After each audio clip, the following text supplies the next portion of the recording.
Debe ser los gorilas, debe ser. Que andarán por allí. Debe ser los gorilas, debe ser.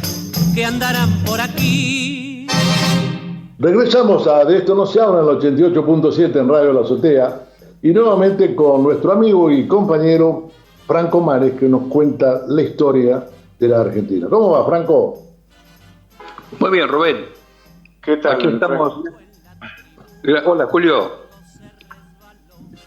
Contanos, a ver, ¿qué tenemos de lindo que nos cuentes?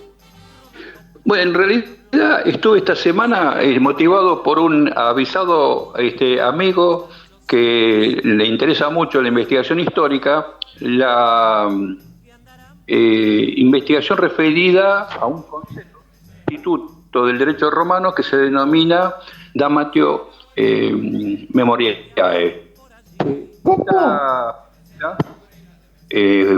Jurídica, lo que pude indagar en charlas que he tenido con este compañero es que se había establecido hacia el 1638 de nuestra era, pero no hay muchas publicaciones, muchas investigaciones de divulgación que cuenten exactamente cómo es, pero hay bastante información a través de las biografías de escritores romanos.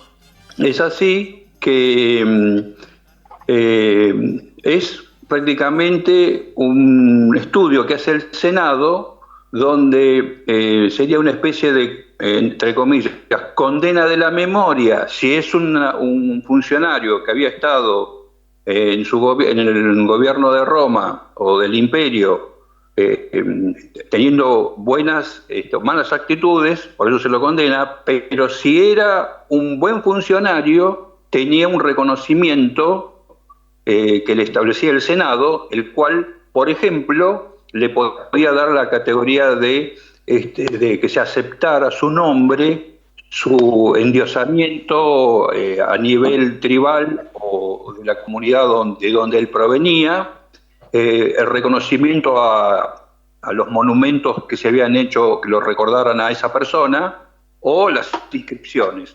Todo lo contrario pasaba con el que se consideraba que no era un buen funcionario, que no había sido una persona adecuada para el manejo del Estado o la responsabilidad que tenía. En esos casos era muy contundente el Senado. Se borraba el nombre de los lugares públicos, se destruían sus estatuas, sus recuerdos, las obras que él había hecho. Ejemplo, se había inaugurado una fuente, esa fuente, para que no hubiera ninguna vinculación, se demolía. En la historia encontramos otros casos. Ahí lo que puede averiguar es que los atenienses ya habían cuestionado mucho a Filipo de Macedonia, y cuando murió fue vituperado en todas las cosas que había dejado en Atenas. Fueron demolidas sus representaciones, sus bustos, sus inscripciones, porque lo consideraban que había sido un autoritario para su pueblo, ¿no? Para el pueblo, para el espíritu ateniense. Y era un caso muy la memoria de un personaje. Exacto. Y un caso muy interesante es el de un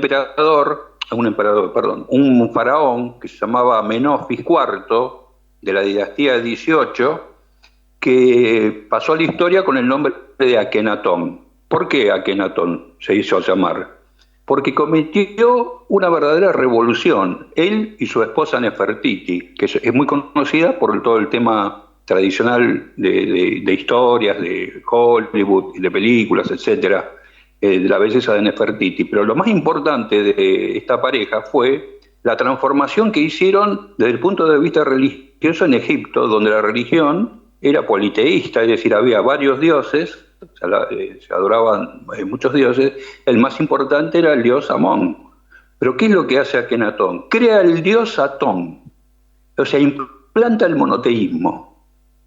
En el año 1358, por ahí, en esa época es. ¿Por qué hago hincapié en la fecha? Porque es la misma fecha cuando el pueblo judío se va, se produce el éxodo de de Egipto, claro. y buscan la tierra prometida, con Moisés. Entonces, hay una vinculación, ahí eso está muy estudiado. El primero que lo estudió, que yo recuerdo, fue Freud. Hace todo un estudio desde el punto de vista religioso y también cultural, ¿no? De la importancia que fue el hecho de que haya ocurrido en ese gobierno de ese faraón. También es muy extraño lo que quedó, porque cuando este gobierno del faraón Amenofis IV, Akenatón, dura 17 años.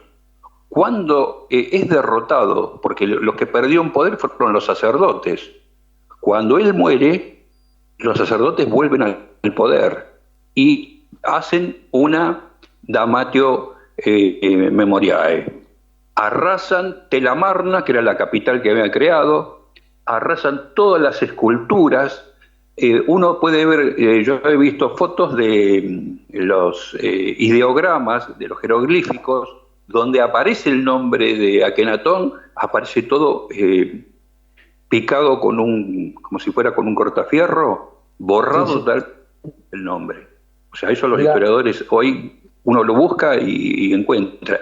Borraron todas las inscripciones de todo lo que han encontrado en Tel Amarna y en otras ciudades donde él había implementado la generación de obras públicas, templos y todo lo que tenía que ver con el dios Atón.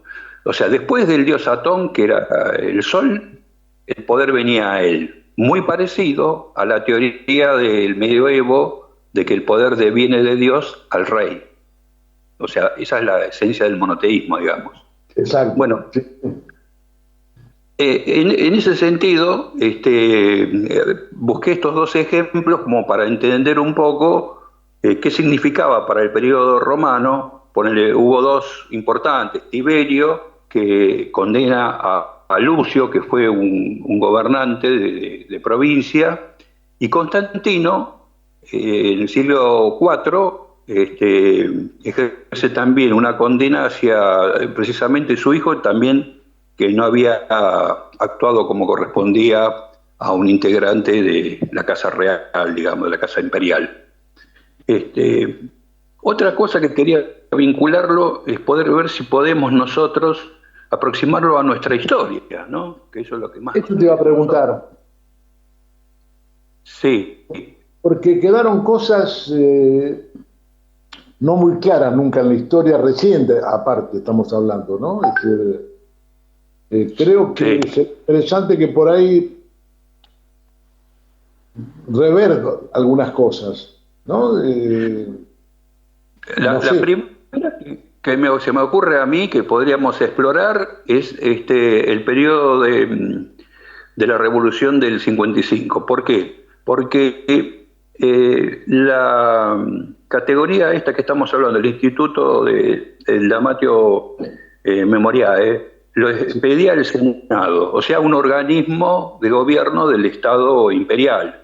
En cambio, si exploramos con la Revolución del 55, que no tiene ninguna figura jurídica más que el hecho de ser una revolución armada, vamos a ver que su accionar era muy parecido a esas instituciones históricas, es decir, de poner a un gobernante, en este caso, acusado de tirano, y empezar a enrostrarle toda una serie de delitos, de situaciones y de hechos puntuales que van a crear una imagen que después la historia va a demostrar que fue todo falso.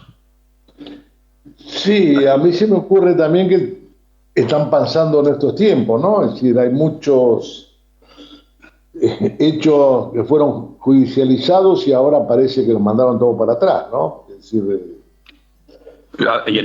vos me estás hablando ya de la historia reciente, de los últimos años.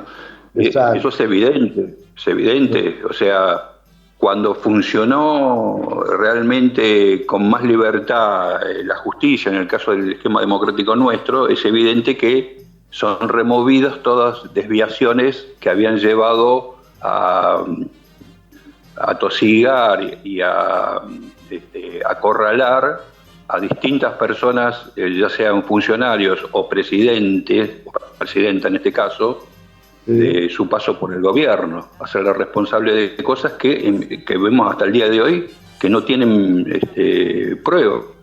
Y paradójicamente, los que hacen todas esas acusaciones son los que están vinculados a todos estos Wikileaks, Panama Papers, Pandora Papers, y que muestra a las claras que hay una dualidad y no en cuanto a cómo caracterizar el ejercicio del poder.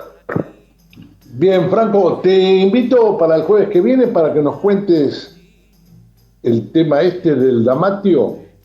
Dale. Moreae para Quedamos aquí. Del 55, dale. Vamos a ir del 55 en adelante. Dale, gracias. Bueno, un abrazo. gracias a ustedes. Chau, chau. Un placer como siempre. Deben ser los gorilas, deben ser. que andarán por allí, Deben ser los gorilas, deben ser. que andarán por aquí.